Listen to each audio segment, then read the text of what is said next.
Assalamualaikum warahmatullahi wabarakatuh. Alhamdulillahilladzi an'ama alaina bi ni'matil iman wal islam alladzi 'allama bil qalam 'allamal insana ma lam ya'lam.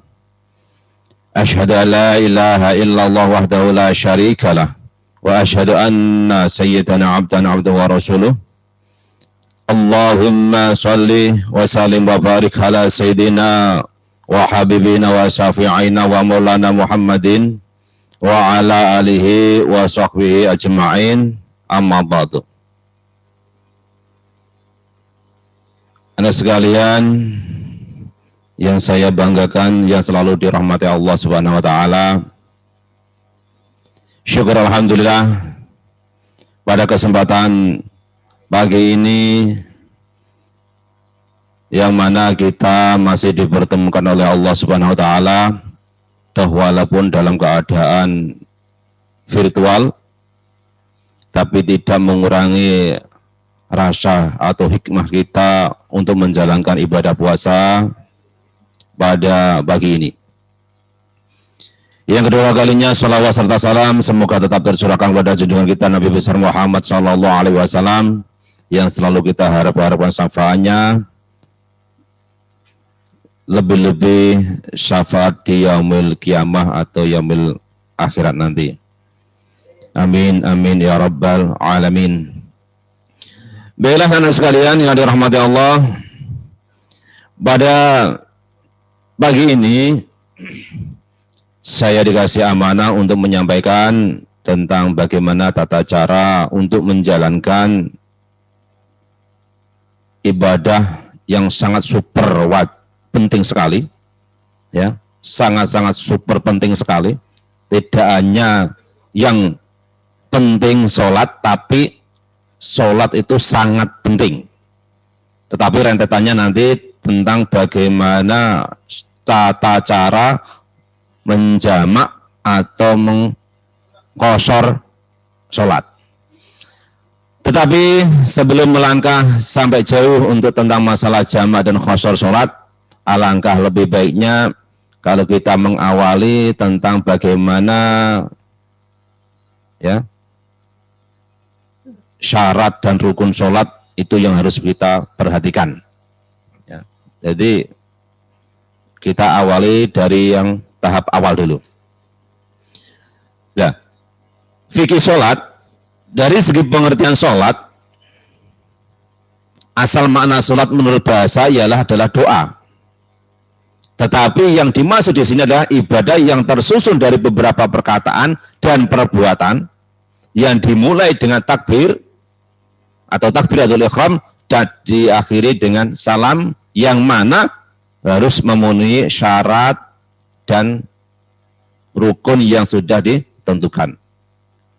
Sebagaimana firman Allah SWT, wa aqimis sholati inna sholata tanha 'anil fahsya'i wal munkar.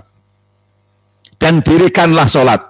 Ingat, dirikanlah, bukan hanya sebatas kerjakan. Dan dirikanlah sholat, sesungguhnya sholat itu mencegah dari perbuatan-perbuatan keji dan mungkar. Nah, anak sekalian yang dirahmati Allah,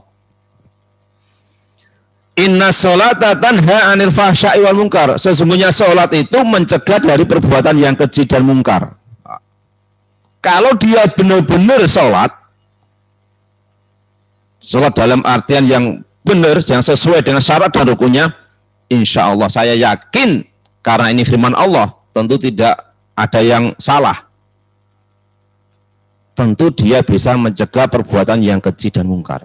Loh Pak, saya punya teman Pak, sholatnya rajin, tapi kalau senengane bojo, senengane goro, saning rasani ngumpet dan sebagainya, berarti itu ada yang salah di dalam sholatnya.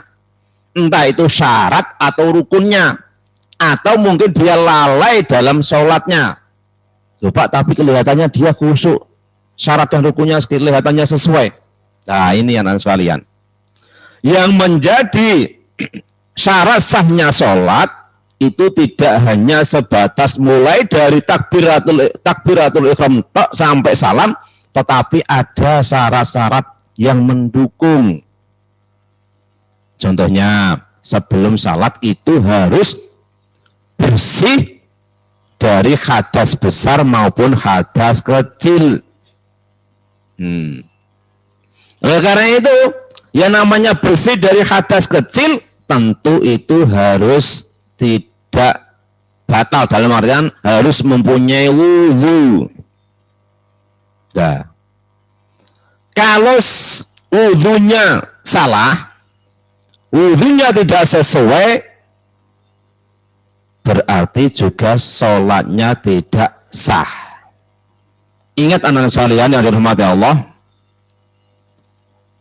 nah, wudhu yang tidak sesuai, yang tidak sah, yang bagaimana? Mungkin kita kadang sering teledor, menganggap itu aman-aman saja. Padahal itu bisa jadi yang menyebabkan itu tidak sahnya sholat. Contohnya gini anak-anak, air yang buat kita wudhu, kalau airnya itu tidak mengalir, minimal harus 2 kulah. Misalnya air yang ada di penampungan, di Jidingan itu ya, minimal harus 2 kulah. 2 kulah itu 60 cm persegi. Harus lebih dari itu. Kalau pas bagaimana Pak? Kalau pas 60 cm persegi airnya penuh, tapi nggak sampai meluber, terus Anda kurangi untuk kalian untuk cuci muka dan sebagainya, akhirnya berkurang. Berarti itu airnya sudah tidak bisa untuk bersuci lagi, karena airnya sudah mustakmal. Nah, makanya usahakan airnya harus lebih dari ukurannya 60 cm persegi. Bak mandi saya besar Pak, 2 meter lebih, tapi airnya sedikit. Nah, podo ailan. Sepenting volume airnya. Oleh karena itu, kalau airnya nggak sampai 60 cm persegi atau 2 kulah, usahakan airnya harus mengalir. Mengalir itu bagaimana? Melantur gitu loh. Seperti di keran, melantur gitu. Namanya airnya mengalir, mancur. Jadi ingat anak sekalian, pada waktu wudhu, nah ini perlu saya kasih rambu-rambu ya. Kadang kita sering teledor. Kalau wudhu pada keran air yang mengalir atau air yang mancur tadi, pada waktu nadoi, apa nadoi bahasa Indonesianya? Menadai air, itu jangan pas di bawah muka kita. Misalnya gini ya, ini ada kerannya di depan kita, terus tangan kita pas di bawah muka kita. Contohnya gini ya. Kalau kayak gini, nanti biasanya air yang tetesan dari wajah itu ketadai dari tangan lagi. Terus kita basuhkan lagi. Itu nggak boleh, nak. Tapi bagaimana? Usahakan tetesan yang dari wajah itu jangan sampai masuk ke tangan lagi. Berarti agak diserongkan atau agak menjauh dari wajah. Berarti bagaimana? Ya mungkin kayak gini lah. Ya soalnya mikir ini. Mungkin kayak gini. Jadi misalnya, kok kakek itu wajah enak, aku ngadeg. Mungkin pada waktu wudhu itu agak menjauh antara wajah dengan taduhan tangan ini loh maksud saya.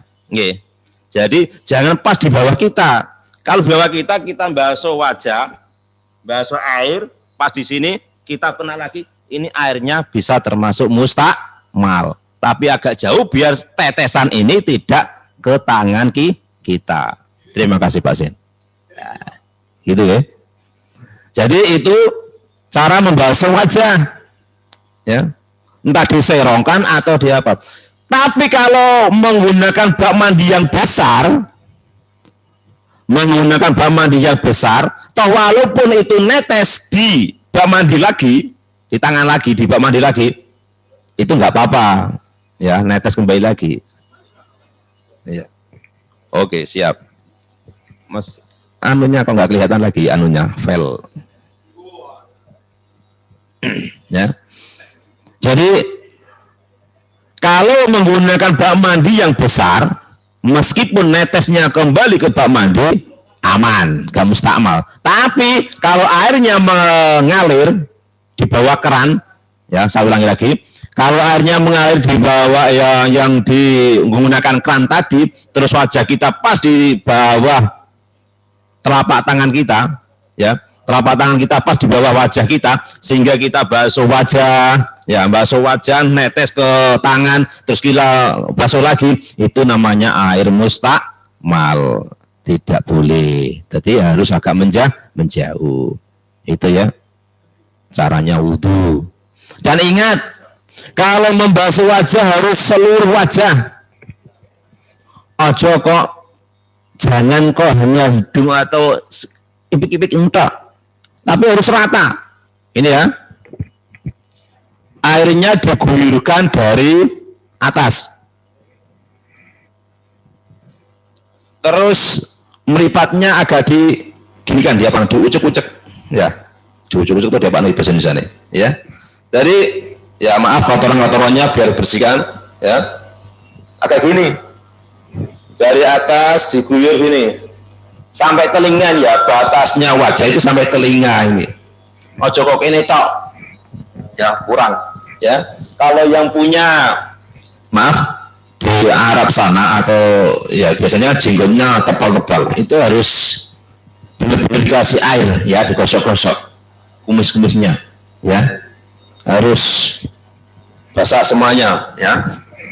Nah, batas wajah itu yang ada cukulannya rambut, tidak hanya sini tok, sampai batu, sampai cukulan rambut. Kalau bisa ya rambut-rambutnya kena, tapi tapi jangan.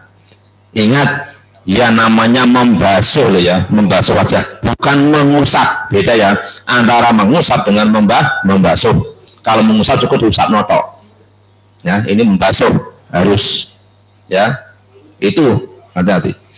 Terus bagi anak sekalian, nah kenapa kok harus perlu berobat? Iya, untuk sahnya sholat, wudhunya harus juga sah. Nah, terus yang kedua, ini yang perlu, yang biasanya rawan ya, yang anak-anak kadang teledor. Nah ini perlu juga. Anda kalau membasuh tangan harus sampai siku, sing rata, dilingkis bajunya, ya, sampai siku, diguyuri, sela-sela jari, kukunya misalnya panjang harus dikasih air, digusuri air ya. Misalnya airnya mantul dari atas harus digini-ginikan, harus gini-ginikan, ya, diguyuri sampai diputer ya, tangannya diputer. Yang misalnya punya cincin atau aki, kalau cowok kok sangat kelet, sangat melekat sehingga itu nggak bisa untuk dikenai air, harus diputer-puter cincinnya, ya. Atau aroji atau jam tangan ya, jam tangan kok sangat melekat sekali dengan tangan, kok khawatir nggak masuk airnya, harus diputer-puter jamnya. Jangan sampai ada yang kering, ya, ada yang kering dalam wudhu sampai siku. Nah itu ya, itu sudah. Terus yang berikutnya, pada waktu mengusap separuh kepala atau rambut, ya, itu jangan kau batuk meneh yang diusapi, yang diwudoni itu ya. Yang diusap bukan dahinya lagi, tapi rambutnya. Gini ya, yang lebih tepat itu separuh kepala ya gini. Ya, gini. Itu ya, dari belakang terus balik. Kalau bisa, tapi kecuali kalau, maaf ya, kepalanya botak itu nggak punya rambut. Kalau nggak punya rambut, ya gundul ya saya. Itu jangan setelah gini dibalik, nanti termasuk mustakmal. Ya segini aja. Ya, ini kalau gundul. Tapi kalau ada rambutnya, ya, mengusap separuh kepala terus kembalikan lagi nggak apa-apa. Ataupun gini aja nggak apa-apa. Atau rambut sidik pun nggak apa-apa sebenarnya. Kalau menurut Madhab Imam Syafi'i minimal 1 atau 3 helai rambut nggak masalah. Tapi lebih sempurnanya ini lebih sempurna ya, lebih baiknya ya separuh kepala. Tapi gini-gini tok ya nggak masalah sebenarnya, tetap sah. Tapi lebih afdolnya ya, ini lebih afdolnya. Ya, itu. Selain membasuh, mengusap separuh kepala atau rambut, nah, terus telinga ini sunnah ya. Ya, misalnya kok lupa nggak mengusap telinga, nggak apa-apa. Ya, biasa telinga ya, biasa gitu aja. Terus kalau membasuh kaki, nah, membasuh kaki itu harus minimal sampai mata kaki, minimal sampai mata kaki. Apakah harus sampai lutut atau tidak? Itu sunnah. Seandainya nggak sampai lutut, nggak apa-apa ya. Sampai mata kaki, tapi semuanya harus benar-benar basah. Sela-sela jari kaki harus digerayangi, harus di sela-sela nih. Ya, maksudnya apa? Pakai jari, pakai jari kelingking. Ini kelingking ya, jentik ini. Harus di sela-sela nih. Jangan sampai ada yang kering, sampai nggak basah. Nah, insya Allah kalau wudhunya sesuai dengan aturan yang ditentukan dan sah wudhunya, insya Allah nanti sholatnya juga sah. Nah, wudhunya gak sah, ya sholatnya gak sah, Mbak, Mas. Loh Pak, kelihatannya teman saya kok sah sholatnya. Maaf, wudhunya kok sah, sholatnya juga kelihatannya ya sesuai dengan syarat dan rukunnya. Tapi kalau gak inna sholata tanha 'anil fahsya'i wal munkar, Pak. Oh, berarti ada yang perlu diperhatikan lagi. Mungkin tata cara pipisnya, maaf. Ini fikih loh ya, membahas masalah pipis dan sebagainya nggak ada masalah. Pipisnya yang kurang tepat. Kalau pipisnya nggak sesuai dengan tata caranya, itu bisa membawa najis. Nah, terutama yang cowok, ini yang rawan. Kadang pipisnya saenake dhewe sehingga kurang tuntas. Nah, bagaimana cara pipis yang tepat, yang betul, yang diajarkan Rasulullah? Nah, gini saya kasih contoh. Mas kameramen bisa menyorot saya pada waktu saya jongkok. Maaf ya, merepotkan. Pipis sorot-sorot ya. Pipis yang sesuai dengan tata cara biar benar-benar steril dari tetes-tetesan terakhir. Pipis untuk cowok itu harus jongkok kayak gini. Ya. Agak didoyongkan, dicondongkan ke depan, ya. Yang kanan atau yang kiri terserah. Yang pancat. Yang ini kaki yang kiri ini harus ditarik, yang kanan ini dipancat. Ini cara bisa. Bukan hanya gini tok. Ini cowok loh ya. Kalau cewek nggak ada masalah. Kalau cowok tidak hanya jongkok tongkrong tok, tapi harus gini, ya. Doyongkan. Terus setelah ini untuk tetesan terakhirnya itu harus ada hentakan dehem. Tarik nafas. Tapi yang dihentakan bukan hanya dari gitu aja dari gorokan, tidak, tapi hentakan dari perut. Gitu. Itu untuk mengurangi dan untuk membersihkan dari tetesan pada waktu pipis. Atau mungkin bisa digoyang, ya, gantian kanan kiri kayak ini. Ini untuk mensterilkan dari tetesan-tetesan najis pada waktu pipis. Setelah didihemkan 3 kali, dihentakkan biar untuk mengurangi keraguan. Ini jangan-jangan biasanya kan ada semacam keraguan untuk cowok.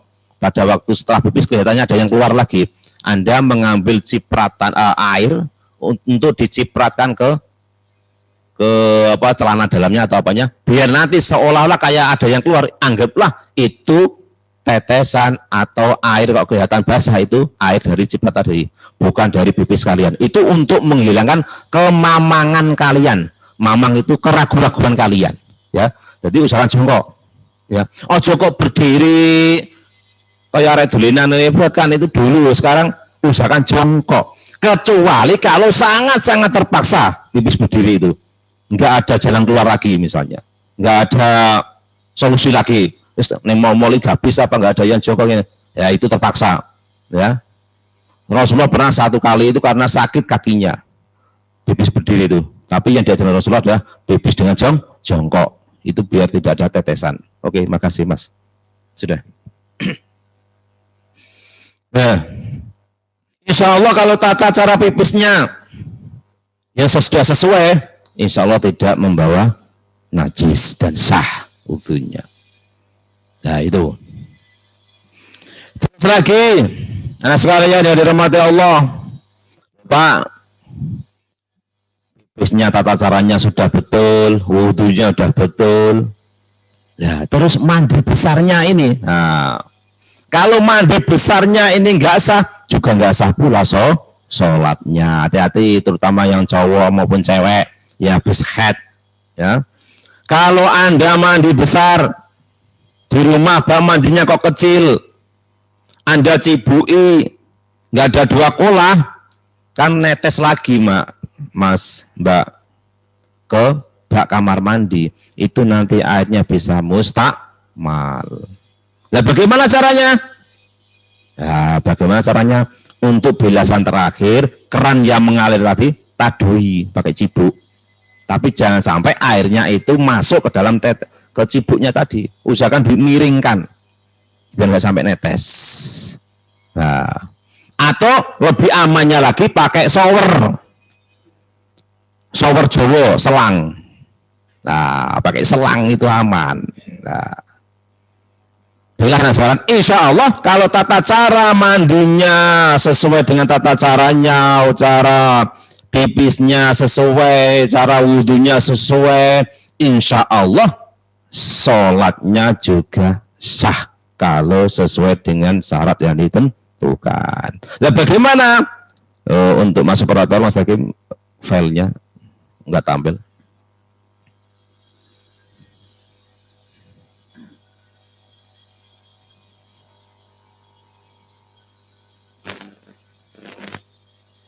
Oke, makasih.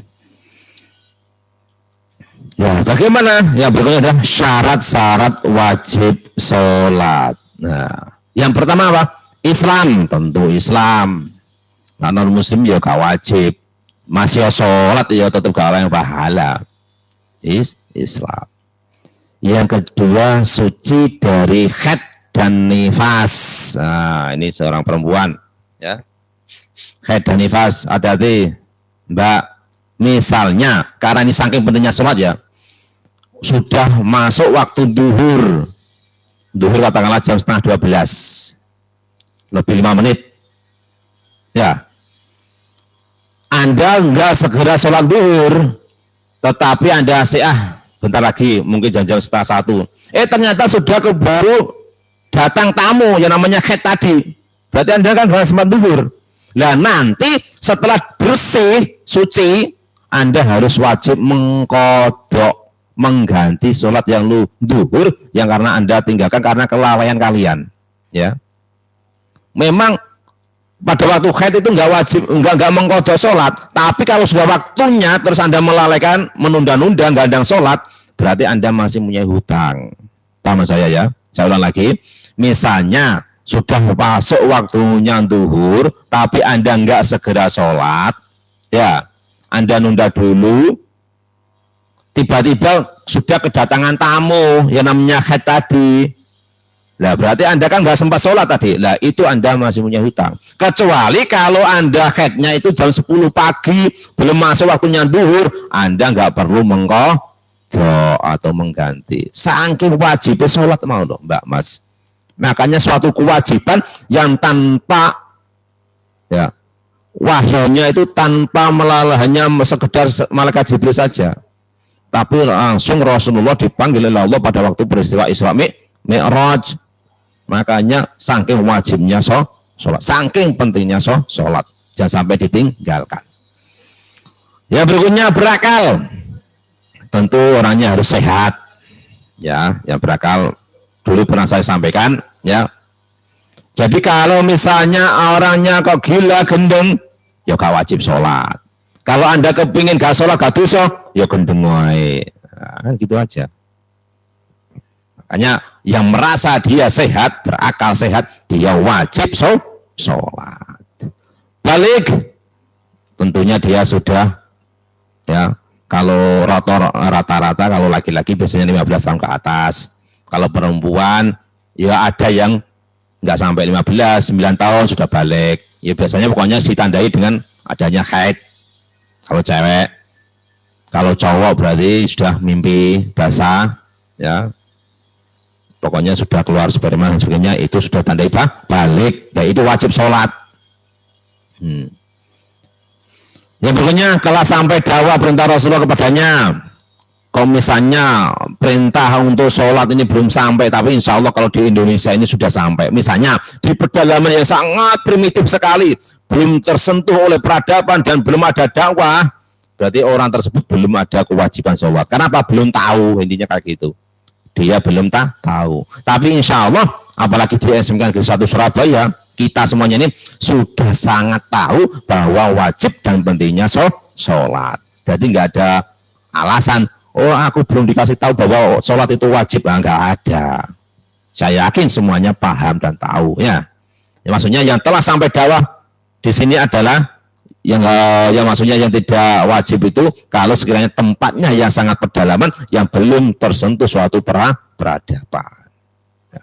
Oke, melihat dan mendengar, maksudnya bagaimana melihat dan mendengar di sini adalah misalnya ada orang yang kekurangan ya, misalnya dia nggak buta atau misalnya dia tuli sehingga nggak bisa merespon, nah itu nggak ada kewajiban. Tapi selama kita normal, yo iso ndelok, yo iso ngrungokno.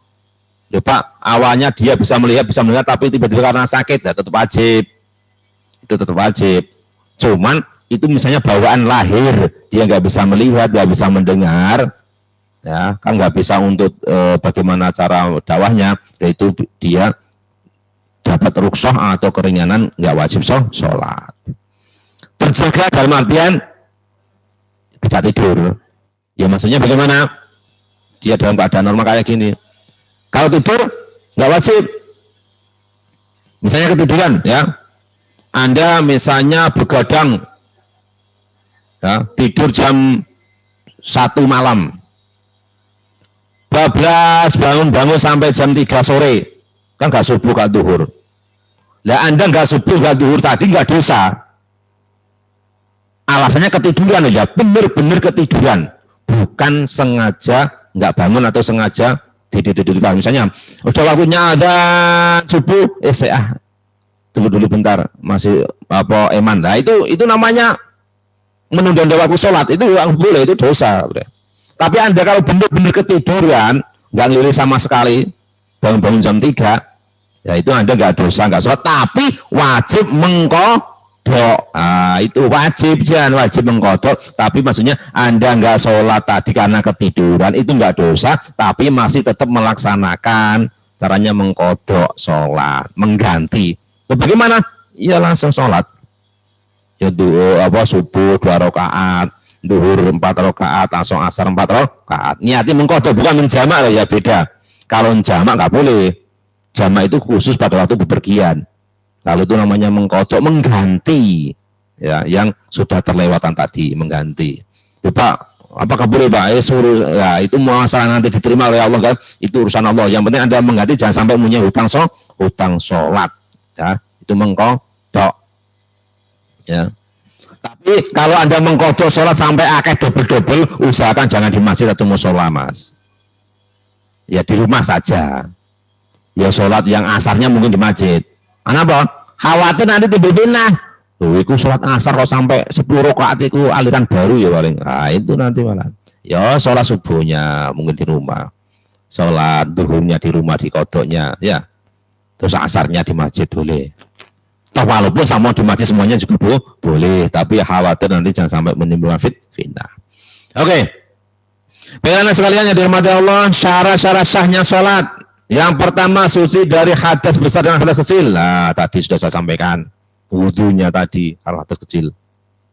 Ya, hadas besar tadi berarti tidak kondisi mempunyai haid atau nifas. Sudah saya sampaikan tadi. Nah, untuk menanggulangi, ya, terhindar dari hadas besar atau hadas kecil, tadi sudah saya sampaikan bagaimana tata cara wudu yang sesuai dengan yang diajarkan oleh Rasulullah biar sah nanti wudunya, ya. Cara mandinya juga sama tadi. Matus besar andi wajib, bae cilik, dicibak-cibuk ya kurang sah, mustakmal nanti ya, kurang drakulah. Ya. Menurut Pak Adi gak sah itu kan orang kulah itu wis. Ganti ya, segede Pak ya. Pak mandi ini besar Pak, tapi banyak gak ide, waduh ailan. Ya, oke lanjut. Suci badan pakaian keliru ya tulisannya pakaian. Suci dari suci badannya, pakaiannya dan tempat dari najis. Oh pakaiannya maaf kena kotoran ya nggak sah, ya nggak boleh ya najis. Ya tempatnya banyak kotoran ayamnya ya nggak sah, ya boleh ya. Jadi harus suci baik pakaiannya maupun tempat untuk sholatnya. Ya. Makanya kadang sering anak-anak itu ya, ini yang teledor, ini yang ceroboh tuh. Padahal Pak Adi itu sering mewanti-wanti dulu tuh. Jangan sampai ke masjid dalam keadaan nyeker. Nyeker itu apa? Nggak beralas kaki. Pada waktu dari lab itu biasanya sering ya. Dari lab atau dari kelas dicopot di apa? Sepatunya dilepas di kelas, terus dia nyeker, nggak bawa sandal, nggak bawa apa, nggak bawa alas kaki. Jadi dari kelas nyeker atau nggak pakai alas kaki sampai ke masjid kan khawatir. Bisa jadi adanya kotoran tikus, kotoran celurut, kotoran apa kan bisa jadi nanti itu najis sehingga menajisi masjid. Nah itu loh Mas. Makanya sudah diwanti-wanti, bahkan sering diumumkan, dimohon semua siswa-siswi yang datang ke masjid harus beralas kaki dan jagani itu Mbak Mas. Bahkan Pak Adi sampai negur sampai marah-marah dulu, pernah saya lihat. saking angel itu Tuhan. Angel. Nah, itu makanya luar biasa perjuangannya Pak Adi untuk mengingatkan kalian itu. Karena kau dosa Mbak Mas.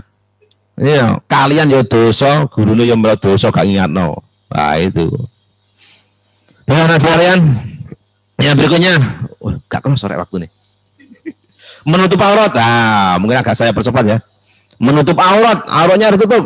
Wah ini, Mbak, Anda sholat, terutama yang cewek ini yang agak rawan. Nah cowok insya Allah selama puser sampai lutut tertutup aman.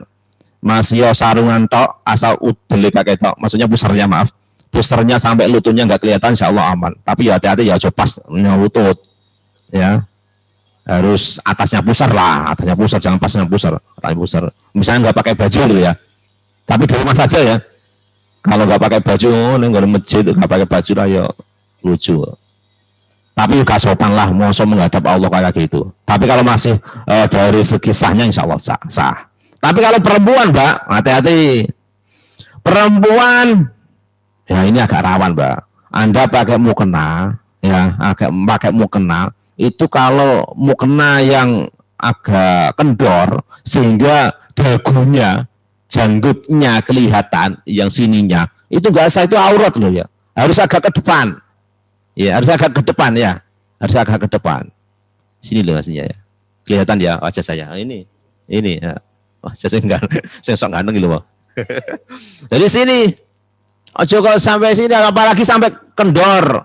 Kalau kendor bagaimana Pak? Yo di cemit ini atau di apa? Pokoknya jangan sampai kelihatan. Itu bukan dari aurat, nggak usah nanti. Harus benar-benar tertutup.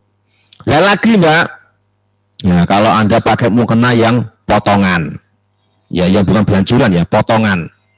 Pada waktu Anda takbir, apalagi lengan Anda pendek, ya pada waktu takbir gini, Allahu Akbar kelihatan. Nah itu Mbak, hati-hati. Dan lagi pada waktu Anda ruku, nah pada waktu Anda ruku, ya ruku terus usahakan apa ya, mukena yang atasnya itu agak dilipat Mbak ya, maksudnya dijepit gitu loh ya. Jangan sampai dari bawah itu kelihatan lubangnya. Nah itu gak sah nanti. Ya, yang potongannya tadi yang atas, kalau Anda pada waktu ruku, pada waktu Anda menyentuh dengkul kalian, pada waktu Anda menyentuh lutut kalian, itu usahakan sekalian mukenanya agak dijabit ya, agak digabit. Jangan sampai Anda menyentuh lutut kalian terus mukenanya dibiarkan lubang dari bawah itu kelihatan, nggak boleh. Ya, harus agak dilipat. Itu hati-hati Pak ya, harus menutup, benar-benar menutup aurat. Nah, terus kakinya jangan sampai kelihatan, insya Allah kalau kaki nggak kelihatan ya, biasanya dilonggarkan. Terus untuk aurat lagi. Nah ini lagi. Pada waktu sujud, nah ini mbaknya, pada waktu sujud, terutama yang cewek ya, kalau cowok insya Allah aman. Pada waktu sujud jangan sampai dari kalian itu tertutupi oleh mukena atau tangan kalian ya. Gini misalnya, jangan, harus agak ke depan sehingga dahi kalian harus menyentuh sajadah atau lantai ya, atau tempat pasujan. Jangan ditutupi atau dihalangi oleh mukena kalian. Itu nggak sah, harus sampai ya, harus ke lantai atau ke dahi, ke sajadah. Oke, baik sekalian. Mengetahui maksudnya waktu sholat. Nah ini ya sebagaimana disindir Pak Adi tadi, harus sesuai dengan waktunya. Natur waktu nih, ya nggak sah sholatnya. Sholat duhur kesuwen Pak ngenteni jam 11:30 tak sholat saiki ae. Nah itu nggak boleh, tetap nggak sah, tetap nggak boleh, harus sesuai dengan waktunya. Kecuali kalau nanti dijamak itu antara duhur sama asar ya, jamak takdim, nah itu bisa, tapi kan penjelasannya nanti. Oke, lanjut. Menghadap ke kiblat, ain Ka'bah atau jihad Ka'bah. Ya intinya menghadap ke kiblat, ke Ka'bah ya. Makanya kalau mazhabnya Imam Maliki itu kalau sholat itu tidak dingkluk, maksudnya tidak melihat ke sajadah, tapi melihat ke depan. Nah, itu ada kan yang melihat ke depan, ada yang melihat ke sajadah. Kalau menggunakan mazhabnya Imam Syafi'i itu menghadap sujudan atau menghadap ke sajadah, tapi menghadap ke depan juga boleh ya. Tapi lebih apa ya, untuk menghindari biar lebih khusyuk ya, kita menghadap ke tempat sujud saja, itu lebih aman. Oke, tapi keduanya juga boleh. Rukun sholat, yang pertama niat. Nah, harus ada niat. Ya, niatnya bagaimana? Pakai bahasa Indonesia boleh. Pakai bahasa Arab boleh. Misalnya usolli fardhu subhi. Sholli fardhu subhi raka'ataini. Sholli fardhu subhi raka'ataini mustaqbil qiblati adaan lillahi ta'ala, imaman atau makmuman. Adaan lillahi ta'ala. Niat. Pak, kan nggak boleh pakai usolli Pak. Kan bisa rukunnya sholat itu kan langsung Allahu Akbar. Itu kan di luar sholat, enggak usolli itu. Mau kamu pakai usolli, mau enggak, itu enggak masalah. Pakai usolli pun enggak apa-apa. Mau kadang ada juga yang niat pakai bahasa saya, ada boleh. Saya berniat sholat duhur 4 rakaat fardu karena Allah, boleh. Itu bebas ya. Yang penting ada niat. Berdiri bagi yang mampu, ngadeg sih. Kalau sholat sunnah, misalnya Anda kok aras-arasan ngadeg, nunggu enggak masalah. Tapi kalau sholat fardu, wajibnya berdiri dulu. Wajibnya. Ya. Wajibnya berdiri dulu, kecuali kalau udzur karo sakit, nggak bisa dengan berdiri, boleh dengan duduk, nggak bisa dengan duduk, boleh dengan berbaring, nggak bisa dengan berbaring, boleh dengan melumah, ya, nggak bisa semuanya, nggak bisa dengan itu, pokoknya sakit semuanya, isyarat ke depan mata, nggak bisa dengan itu, disolati ya, berarti semati ya. Saking wajibnya sholat. Takbiratul ihram, rukun sholat, Allahu Akbar, pada waktu takbiratul ihram Allahu Akbar sejajar dengan telinga. Ada juga yang segini. Kalau sejajar dengan telinga, ini hadis yang diriwayatkan oleh Abu Hurairah. Kalau yang sampai gini kan ada Allahu Akbar gini, itu insya Allah Umar bin Khattab ya. Boleh semuanya, boleh. Kalau saya pribadi tanya, sebenarnya ya sejajar dengan telinga. Kalau saya, ya penting usahakan telapak tangan itu hadap ke kiblat ya. Kadang kan ada yang gini, Allahu Akbar. Apakah nggak boleh Pak? Ya tetap sah. Lebih baik ya hadap ke kiblat ya. Allahu Akbar. Oke. Membaca surat Al-Fatihah. Nah ini wajib ini. Membaca surat Al-Fatihah. Surat Al-Fatihah itu 7 ayat loh ya. Jadi diawali dari mana? Bismillahirrahmanirrahim. Sampai kalau Alhamdulillahirabbil alamin. Duh, Pak saya dengar kok alhamdulillah Pak, langsung Pak, nggak pakai bismillah. Pakai bismillah, cuman bismillahnya pelan. Nah gitu loh ya. Ada yang pelan, ada yang siri, ada yang jahir boleh, tapi harus pakai bismillah. Itu surah Fatihah. Tapi memang ada sebagian yang berpendapat gak harus pakai bismillah, gak apa-apa. Cuman kalau menurut saya pribadi harus pakai bismillah, toh walaupun nggak dikeraskan bismillahnya. Misalnya gini, bismillahirrahmanirrahim. Alhamdulillahi rabbil alamin, arrahmanirrahim, maliki yaumiddin, dan seterusnya. Ada juga yang jauh yang banter. Bismillahirrahmanirrahim. Alhamdulillahi rabbil alamin. Arrahmanirrahim. Maliki yaumiddin. Dan seterusnya ya. Baca surat Al-Fatihah. Itu bagian dari rukun. Terus sampai membaca Fatihah menang. Dan ingat, membaca Fatihah itu rukun, makanya pada waktu sholat harus diumi-umi no. Mulutnya itu juga dibatin dalam hati, gak boleh. Kalau yang dibatin dalam hati, doa-doa yang lain boleh, misalnya doa ruku, doa sujud, itu mungkin dalam hati boleh. Tapi kalau baca Fatihah ini bagian dari rukun, harus diucap no. Tapi jangan banter-banter, misalnya Anda makmum, hanya telinga kalian yang mendengar. Coba sampai tonggone kurungu, ya. Karena harus diucap no, bismillah. Yang namanya kalam itu ya harus diucap no, ya. Kalau dalam hati. Kecuali selain Fatihah, subhana rabbil azim wa bihamdi, boleh dalam hati. Tapi kalau baca Fatihah harus dilafalkan, diucap no. Toh walaupun ojo banter-banter, tapi kecuali kalau imam ya. Itu. Berikutnya, ruku serta tumakninah. Ruku harus benar-benar apa? Harus benar-benar lurus. Aja kok kayak orang sakit kayak gini, kecuali kalau sakit harus benar-benar lurus. Yang disentuh lututnya harus ya.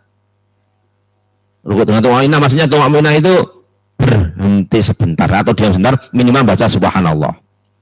Saya agak percepat ya. I'tidal serta tumakninah, diam sebentar. I'tidal itu baik, sami Allahu liman hamidah, menus delok saya baca sami Allahu liman hamidah, rabbana lakal hamdu, dan seterusnya. Itu ya. Sujud 2 kali serta tumakninah. Ya, sujud. Benar-benar sujud kayak kakinya harus dipancak no. Duduk di antara 2 sujud. Duduk di antara 2 sujud serta tumakninah. Duduk tasyahud akhir. Ya, duduk tasyahud akhir. At-tahiyatul. Nah, satunya. Membaca tasyahud akhir. Membaca sholawat atas Nabi. Maaf, ini salah tulisannya, membaca sholawat atas Nabi Muhammad SAW. Allahumma sholli ala Muhammad. Memberi salam yang pertama, assalamualaikum warahmatullah. Jangan sampai diikuti gerakan badannya, assalamualaikum warahmatullah, seperti mengongkek gegerin, ya, punggung. Gak, jangan. Rasulullah itu hanya memalingkan sampai kelihatan pipinya tok, pipinya saja. Harus sampai diikuti gerakan badan. Kalau itu gerakan badan itu sampai gerakan badan nggak boleh ya. Menerima rukun, tertib itu maksudnya urut. Sunah-sunah sholat, mengangkat kedua tangan. Nah, saya rasa di dalam buku kalian mengangkat kedua tangan ketika ruku, meletakkan telapak tangan, pokoknya apa yang ada dalam sholat itu ya. Itu sunah-sunah sholat. Maaf saya agak bercepat karena waktunya. Hal-hal yang membatalkan sholat, ada ini Mbak, Mas. Yang pertama, meninggalkan salah satu rukun atau sengaja membutuhkan rukun sebelum sempurna. Nah, itu jangan sampai meninggalkan salah satu rukun. Misalnya, ya, rukuknya nggak tumakninah misalnya, langsung balik, jendit. Nah, itu ya sah itu ya, bisa membatalkan sholat. Meninggalkan salah satu syarat, misalnya berhadas dan terkena najis. Tiba-tiba dengan persolatan, tengah-tengah sholat, tiba-tiba mengeluarkan angin, kentut dan sebagainya. Nah, itu ya batal sholat ya. Sengaja berbicara, ngobrol karo koncone, wis sholat takbiratul ihram Allahu akbar. Mau wis sholat pirang rakaat. Nah, itu enggak boleh. Itu ngobrol.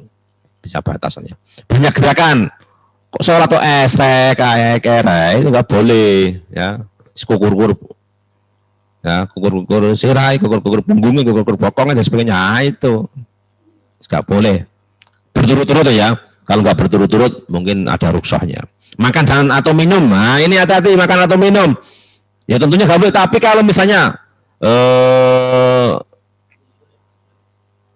sisa makanan ya, sisa makanan yang ada di gigi misalnya, itu nggak boleh ditelan loh ya, nggak boleh ditelan, ketelan ya batal, mending diludahkan. Tapi aja teman-teman nang ludano, ngeludano nih koncomu, wah, ya diludano di apa di baju kita itu loh ya, di gusano. Sisa makanan ya, sisa gigi itu ya, yang nyelempit di gigi, jangan sampai ketelan itu, ya.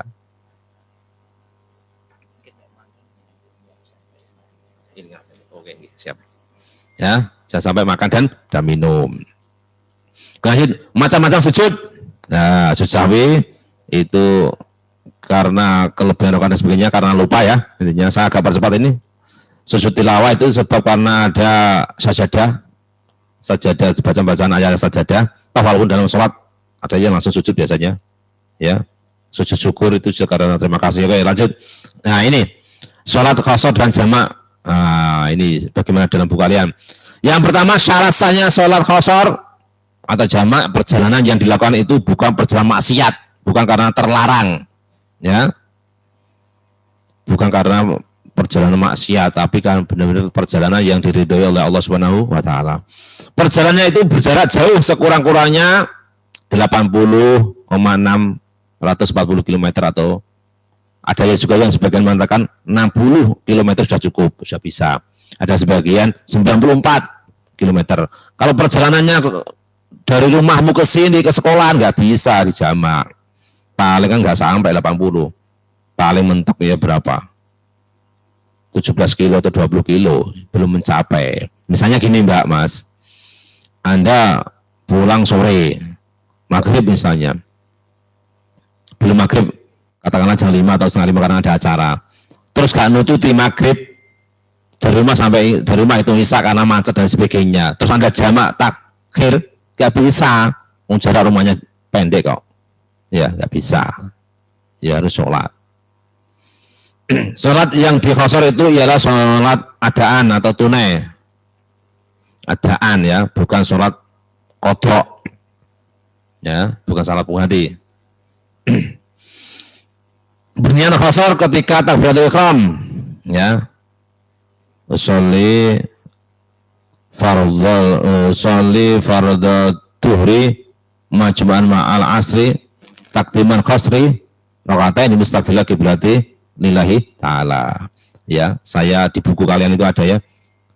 Buku kalian sudah ada, saya berniat sholat duhur dan asar qasar ya, takdiman di awal waktu ya. Di awal waktu ya. Maksudnya di duhur misalnya ya. Jadi berniat. Sholat yang boleh dijamak, sholat jamak artinya adalah sholat yang dikumpulkan. Misalnya sholat duhur dengan sholat asar. Sholat maghrib dengan sholat isya. Sholat subuh tidak. Ya sholat maghrib dengan sholat isya, kalau qasar maghribnya tetap 3 rakaat. Ojo kok maghribnya 2 rakaat, isya 2 rakaat, tidak. Maghrib tetap 3 rakaat, isya 2 rakaat. Tapi kalau duhur sama asar, kalau di qasar, jamak qasar, duhur 2 rakaat, asar 2 rakaat. Ya itu. Subuh tetap wajib dikerjakan pada waktunya, nggak boleh dijamak. Syarat jamak takdim hendaklah dimulai dengan sholat yang pertama duhur sebelum asar atau maghrib sebelum isya, karena waktunya adalah waktu yang pertama. Diusahakan misalnya kalau duhur sama asar, duhur sip. Tapi seumpamanya, Pak saya sudah terlanjur asar dulu, ya boleh. Saya sudah terlanjur isya dulu, ya boleh. Baru maghrib. Tapi kalau seumpamanya kok belum terlanjur, usahakan yang dijamak yang awal dulu sesuai dengan urutan waktunya. Tapi bedanya antara jamak, maksudnya jamak yang biasa yang bukan qasar, itu kalau jamak biasa itu ya 4 rakaat. Kalau duhur sama asar, duhur 4 rakaat, salam, terus kan asar 4 rakaat. Tapi kalau di qasar diringkas, namanya qasar maksudnya ngeringkes. Ya. Tapi Mbak Mas, kalau Anda mengqasar itu langsung setelah salam langsung, nggak usah wiritan dulu. Ya namanya ibadahnya itu satu waktu. Ya, ringkes. Berniat jamak agar berbeda dari sholat yang terdahulu. Berturut-turut sebab keduanya seolah-olah suatu sholat. Syarat jamak takhir. Nah ini syarat jamak takhir ya sholat jamak atau qasar takhir itu sholat yang dikerjakan pada waktu akhir waktu. Misalnya duhur sama asar itu dikerjakan di waktu asar. Maghrib sama isya dikerjakan pada waktu isya. Tapi syaratnya pada waktu, misalnya duhur sama asar ya.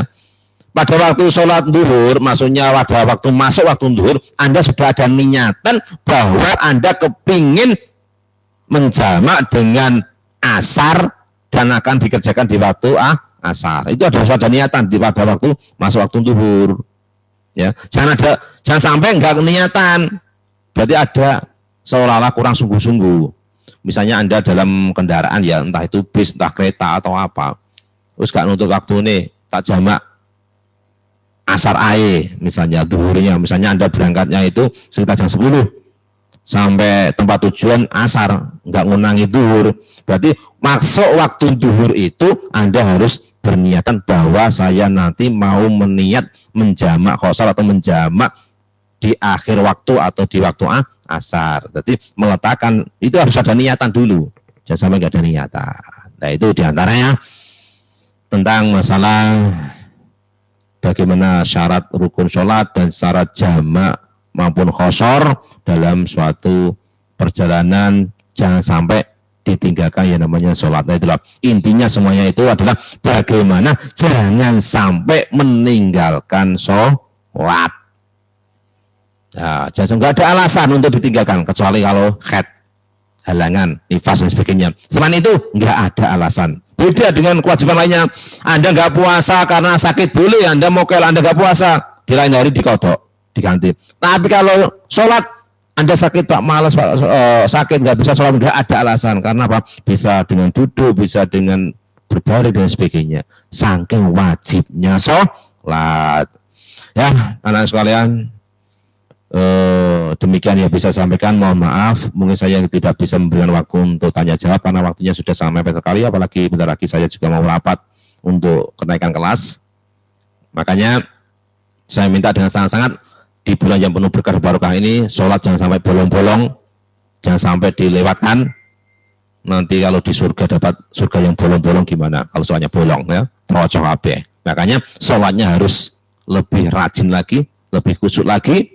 Tata caranya baik, syarat sebelumnya, wudunya dibenahi dan sebagainya. Semoga kita termasuk orang-orang yang selalu takwa dan selalu dilindungi oleh Allah Subhanahu wa taala, bisa istiqomah dalam menjalankan ibadah baik puasa maupun sholat maupun ibadah yang lainnya. Amin amin ya rabbal alamin.